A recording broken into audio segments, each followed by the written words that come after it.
வச்சுக்கிறதுன்னு பார்க்கலாம். Miss TET exam எழுதணும்ல ஆசிரியர் தகுதி தேர்வு, அப்ப இதை படிச்சுட்டு இருக்கப்ப எப்படி ஞாபகம் வச்சுக்கிட்டேன் அதை உங்களுக்கு சொல்லித்தரேன்.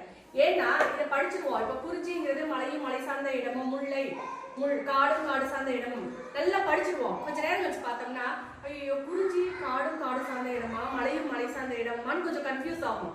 ஸோ அப்ப நான் எப்படி படிச்சுக்கிட்டேங்கிற ஒரு விஷயத்தை இப்ப நான் உனக்கு சொல்லித்தரேன். சரியா? இப்போ குறிஞ்சி அப்படிங்கிறது குறிஞ்சி மலை, குறிஞ்சி மலை அங்க மலை இருக்குல்ல, அது குறிஞ்சி மலை அப்படின்னு ஞாபகம் வச்சுக்கோ. அப்ப குறிஞ்சி மலைன்னு ஞாபகம் வச்சுக்கிட்டேன்னா குறிஞ்சினா என்னது? மலையும் மலை சார்ந்த இடமும். இப்ப பாருங்க முல்லைன்னு முல்லைக்காடுப்பா, முல்லைக்காடுன்னு ஞாபகம் வச்சுக்கோ. அப்பனா முல்லைன்னா என்னது? காடும் காடு சார்ந்த இடமும். இப்ப மருத வயலு அப்படின்னு ஞாபகம் வச்சுக்கோ. அப்பனா வயலும் வயல் சார்ந்த இடமும். நெய்தல்னா நெய்த கடல். இந்த நெய்த கடலை எப்படி ஞாபகம் வச்சுக்கிறதுன்னு ஒரு ஃபன்னா ஒரு விஷயம் சொன்னேன்னா நான் அப்படிதான் ஞாபகம் வச்சுக்கிட்டேன்.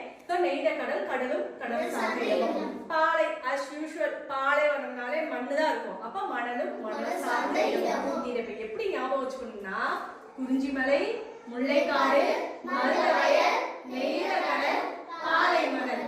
இதை ஞாபகம் வச்சுக்கிட்டீங்கன்னா இது ஈஸியா இருக்கும். இதுக்கப்புறம் நீ நிறைய படிக்க வேண்டியது வரும் பெரிய கிளாஸ்ல போய். சோ இதை ஃபர்ஸ்ட் நீ ஞாபகம் வச்சுக்கோங்க. சரியா?